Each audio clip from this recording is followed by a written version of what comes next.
চিহ্নিত সন্ত্রাসীদেরকে, খুনিদেরকে জামিন দেওয়াটা নিঃসন্দেহে আইনের শাসনের প্রতি আমরা মনে করি যে একটি বড় আঘাত।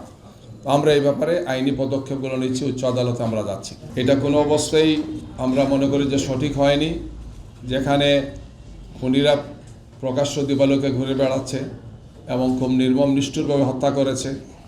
যাকে হত্যা করেছে তার স্ত্রী, সন্তান, তার আত্মীয় স্বজন, এখনও তাদের কষ্ট বেদনা শেষ হয়ে যায়নি। সাধারণ মানুষের মধ্যে উদ্বেগ আছে, এলাকাবাসীর মধ্যে উদ্বেগ আছে। এই অবস্থায় এই ধরনের চিহ্নিত সন্ত্রাসীদেরকে, খুনিদেরকে জামিন দেওয়াটা নিঃসন্দেহে আইনের শাসনের প্রতি আমরা মনে করি যে একটি বড় আঘাত। আমরা এই ব্যাপারে আইনি পদক্ষেপগুলো নিচ্ছি, উচ্চ আদালতে আমরা যাচ্ছি। আমরা মনে করি যে দলের পক্ষ থেকে নারীদের উপর ক্রমাগত হামলা হচ্ছে, সাইবার বুলিং হচ্ছে, শারীরিক টর্চার হচ্ছে, হিজাব খুলে নেওয়া হবে, তাদের এমন সব জামা খুলে নেওয়া যেগুলো আমরা মা বোনদের সাধারণতগুলো বলি না, তাদের নেতারা এগুলো বলছেন।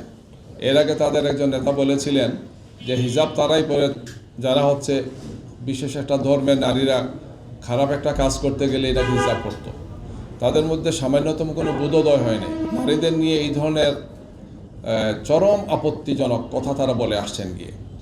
তো এই অবস্থায় আমাদের পক্ষ থেকে নারীদের প্রতি সম্মান মর্যাদা রেখে আমরা সবসময় কথা বলে আসছি। আমাদের নারী কর্মীরা যারা কাজ করছেন তারা হিজাবের সাথে, ভদ্রতার সাথে এবং সমস্ত আচরণ মেধেই কাজ করছেন। এরপরে তাদের উপর একের পর এক হামলা হচ্ছে এবং এই সময় এই প্রেক্ষাপটে এসেই এই ধরনের একটি পরিকল্পিত এবং ষড়যন্ত্রমূলক কাজ করা হয়েছে, যে আমাদের আমিরের জামাতের টুইটার অ্যাকাউন্টটাকে হ্যাক করা হয়েছে এবং সেখানে যে পোস্ট দেওয়া হয়েছে সেটা বোঝাই যাচ্ছে যে এই সময় নির্বাচনকে সামনে রেখে আমাদের অবস্থানকে প্রশ্নবিদ্ধ করা একটা অপপ্রয়াস। এবং যেটা তারা করেছেন সেটা বঙ্গভবনের একটা অ্যাকাউন্ট আমরা গতকালকে আপনাদেরকে দেখিয়েছি, সেখান থেকেই কাজটা করেছেন।